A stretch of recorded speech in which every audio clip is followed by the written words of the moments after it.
Merci beaucoup. Merci beaucoup, mes amis. Merci beaucoup. Merci, mes amis conservateurs et conservatrices. Et tout d'abord, merci à notre président du caucus. Il avait entendu que nous avions besoin des coupures à Ottawa, donc il a décidé d'avoir une coupe de cheveux. Donc, mais il est quand même très beau et ça me fait plaisir d'être ici parmi vous. Évidemment, vous avez choisi le chemin le plus direct pour venir à Ottawa. Moi, j'ai choisi le chemin le plus panoramique en passant par l'est de l'Alberta. Mais quand même, je suis très heureux d'être ici pour le travail de notre caucus, un travail acharné pour les Canadiens. Êtes-vous prêts à travailler pour les Canadiens? Oui. Bravo!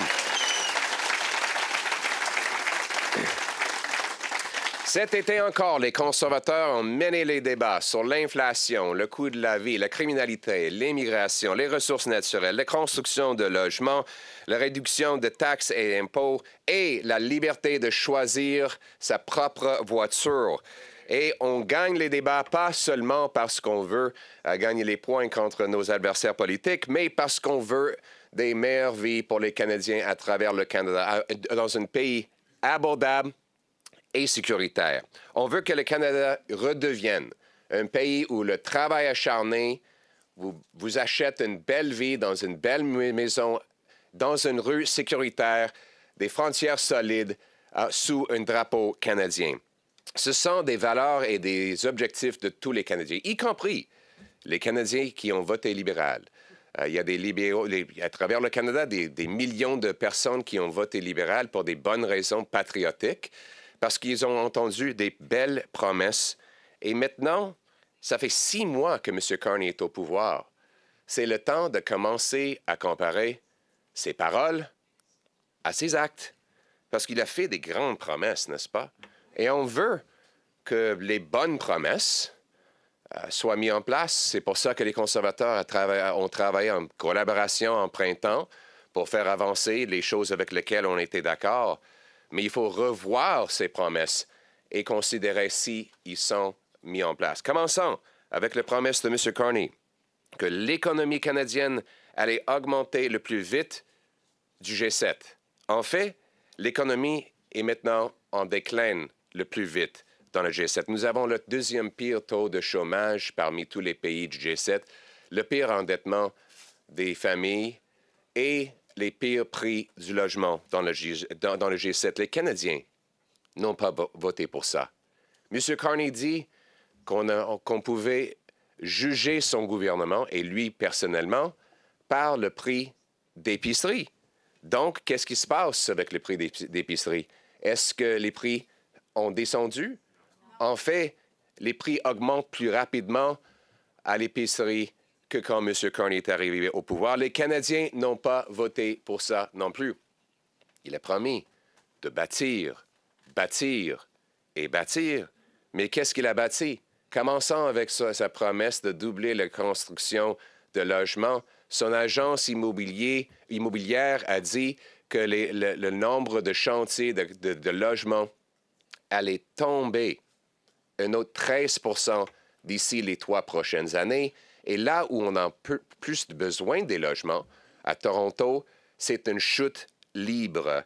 Il annonce aujourd'hui qu'il va créer une nouvelle bureaucratie. Après 6 mois, il n'a pas créé une seule maison, mais il va bâtir un bureau à Ottawa qui, un jour, il dit, va construire quelque chose. Mais on est tous d'accord qu'on a déjà des travailleurs et des entreprises capables de bâtir des logements. Qu'est-ce qui est le problème? C'est la bureaucratie qui bloque la construction. La solution de M. Carney, c'est d'ajouter encore une autre bureaucratie qui va bloquer la construction de logements. Il promet des grands projets nationaux. Qu'est-ce qu'il a livré? Il a annoncé, la semaine dernière, 5 projets qui étaient déjà approuvés et certains parmi eux ont été déjà sous construction. Bientôt, M. Carney va annoncer que sa nouvelle bureaucratie va considérer un jour d'approuver le chemin de fer du Canadien Pacifique. Puis, il a promis, et je cite, de lever les coudes, mais il a baissé les coudes. On est là pour aider à obtenir un accord avec les Américains. On veut travailler avec le gouvernement pour faire ça, mais au contraire de ses promesses d'avoir un deal par le 21 juillet, il n'y a pas de deal et les tarifs américains ont doublé. Les Canadiens n'ont pas voté pour ça.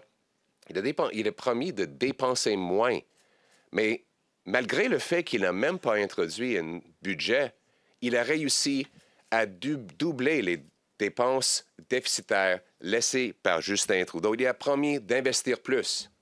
Mais le Canada a perdu 60 milliards de dollars d'investissement net, le pire 5 mois d'investissement dans l'histoire du pays selon la Banque nationale.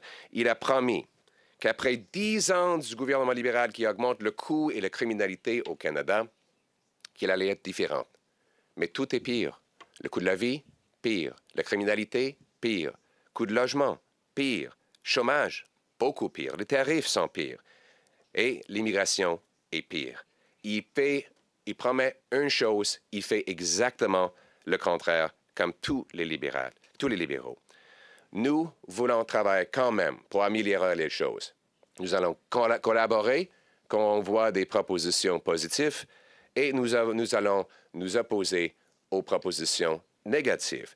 On va aussi proposer des bonnes idées pour faire avancer le Canada et les gens qui travaillent fort. Par exemple, nous allons proposer des vraies solutions pour le logement, c'est-à-dire éliminer le TPS pour tous les acheteurs des maisons de moins d'1,3 million de dollars. Éliminer les taxes sur les gains en capital pour ceux et celles qui réinvestissent dans la construction de logements. Inciter des municipalités d'accélérer des permis, de couper les taxes de construction et aussi de libérer le terrain pour bâtir plus et finalement ralentir l'immigration pour qu'on puisse ajouter des maisons plus rapidement que de personnes. Les conservateurs ont une mission, un coût de la vie abordable, des communautés sécuritaires, un pays qui est uni. Et c'est pour ça que nous allons travailler avec n'importe qui, de n'importe quel parti, à peine d'obtenir ces objectifs. Nous allons proposer une loi sur la souveraineté canadienne qui va nous débarrasser de la bureaucratie pour rapidement accélérer des grands projets d'hydroélectricité, de pipeline, de ports, de ponts, et j'en passe. C'est en éliminant la taxe et la bureaucratie qu'on bâtit les choses. Notre mission, c'est de rétablir la promesse du Canada. Où travaillez fort, vous obtiennez une belle maison dans une rue sécuritaire, où tout le monde est uni sous notre fier drapeau canadien.